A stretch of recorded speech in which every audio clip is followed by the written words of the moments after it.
What's up guys, Ahoy here with another quick Tamadoge update. The ultra rare Tamadoge NFTs are already out and I'm going to share with you guys some tips and some information you guys need to know before you guys buy or invest on these NFTs. And a quick reminder, this is not financial advice, always do your own research, only invest what you're willing to lose. Let's not waste any more time and jump right in. The NFTs are already live and are available on OpenSea, and they're going to be available for bidding for the next 7 days. And as we see here under Twitter, they announced that the starting price is going to be 1 wrapped Ethereum. And one of the benefits by owning one of these ultra rare NFTs is that you're going to get a 90% better chance of being in the top 3 on our global leaderboards. And before we get into some tips and some information you need to know before you buy, let's look at some quick announcements from Tomodachi as well. That now Tama is listed on BKEX Global, which is another exchange, so it's now live, and that tomorrow is going to be listed on another exchange called Coinsbit on October 7th at 1 p.m. British Summer Time, which is 7 a.m. Central Time if you're in the US. Taking a quick look here at Tamadoge chart, right now the price for Tamadoge is around in the mid to high 7 cents, which is very close what I mentioned in my previous video, which was yesterday, that Tamadoge was struggling in the 11 to 10 cents and that it was most likely going to fall down to 8 cents and it was going to find new support around in the 8 cents area. And that is precisely what we're seeing here. So right now the price varies. Sometimes it's in the low 7 cents, it'll be up to the 8 cents, and it will even increase a little bit higher to 11 cents, which was today early in the morning around 6 a.m. or so Central Time. It did reach a little bit high, like to the 11 cents, but then it quickly dropped down to 10, 9, and then back to 8 cents. And right now it's in the high 7 cents, close to 8 cents, and I expect to be seeing this same action throughout the rest of the day. And one thing very interesting to note is that every time I refresh this page, either every 10 to 15 minutes, the number of holders fluctuate a lot. Sometimes it's up by 15 holders, other times it's down by 50 holders, and then it's up again by 20 holders, and then it's up again by another 20 to 25 holders, and then it drops down again to 50 holders, and it just goes on like that. This means that there's a small percentage of holders coming in and out of Tamadoge. Together with the volume of Tamadoge that has kind of slowed down a little bit, I believe that all that is helping Tamadoge to create a support around the 8 cents area. Now let's go to the main event of this video, or the main course if you will. The first tip I want to share with you guys, and this can be applied to any type of auction or bidding, whether that's NFTs, a home, a car, an art, it doesn't matter. Whatever it is, this can apply to all of them. You have to be aware of fake bidders. This is very important, guys. And real quick, we notice here that most of these prices are above 1 Ethereum, almost 2 Ethereum. Some are exactly at 1 Ethereum or so. But for some reason, this one right here is like 300 Ethereum and it's at a price just if you want to buy it. Although we do see here some bidding action, as we see here down below. But if you guys want to buy it, purchase it just straight up, then you guys can. But it's going to cost you close to like $500,000. But going back to the tip of being aware of fake bidders is that when you click on any of these, you have to look at what these bidders are, okay? Because some can be bots, so you gotta watch out for that.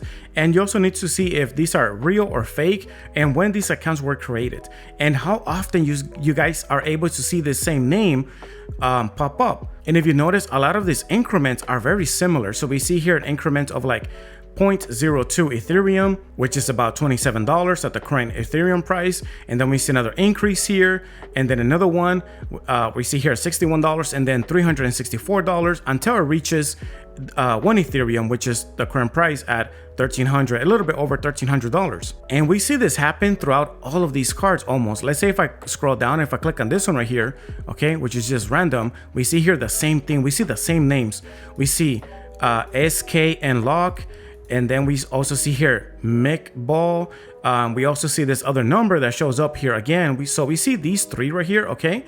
These 3 show up almost everywhere. And I can keep scrolling down and just choose like whichever random one I want. Let's say this one. And we see these 3 names up here show up again. And the same increases, $27, $61, $364 until it reaches 1 Ethereum.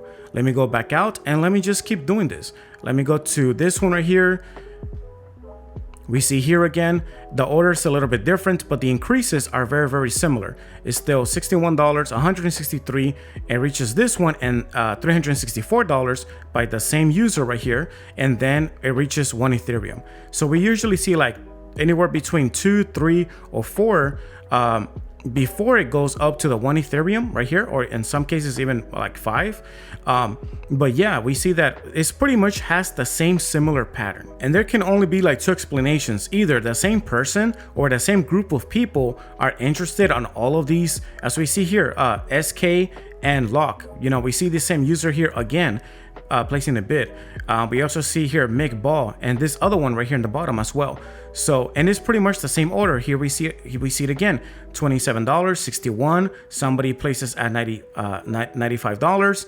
Another user here, and then it reaches SK and Lock again at this price until it reaches 1 Ethereum. And like I said, there could only be 2 explanations. Either these are real people with real intentions of buying these NFTs, whether they're doing it manually or by using bots, or is an inside person from Tomodachi team or someone connected to them that is trying to drive the price up, okay, to create what is called a shill bidding. And what is a shill bidding? Shill bidding means that you pretty much get somebody to kind of help increase the bidding price to get the most profits as possible as you can. And usually these shill bidders, they have no intention of buying in the first place. The whole purpose of them trying to place these bids is to increase the price, so that way the other person who actually wants to, they feel like there's a little bit of competition and they have to outcompete or outbid the other person, and that's so they're able to kind of sell at the max profit as possible, or sell it at the max price that they can to get the most profits. And unfortunately, this happens everywhere, not just with NFTs, but this also happens with in-person auctions. Like if you want to auction a house, an art, or a valuable object, a vehicle, you know, this can happen everywhere. And the auctioneers, they're aware of this. And it looks like they're aiming to get at least 1 Ethereum or over 1 Ethereum. So it looks like the goal here is to sell each NFT at least around 1 Ethereum or more. And here's a little bit more information on shill bidding, okay? It says, for example, in the case of online auction, this could be someone creating a second account for the purpose of bidding on their own items to increase the selling price. And here's a second point. It is difficult to enforce rules and consequences to help prevent these type of fake biddings from taking place. Online auctions are generally where shill bidding is most prevalent, being that it's easier to conceal your identity behind an IP address, as well as the fact that it's harder to enforce rules on a bidding community that is spread all over the country or world. And like I said, guys, this can be applied to all types of biddings, whether that's online, in person, non-tangible, or tangible items. And here's another tip. Ask yourself, do you see yourself happy with this NFT or this item or this product in the long term, in the long run? Let's say 9 months from now, 10 months from now, a year or 2 years. If the answer is yes, then by all means, go right ahead and invest. Again, it's not financial advice. You do your own research, but at the end of the day, if you're fine with it, with, you know, holding this NFT or this item, then it's fine.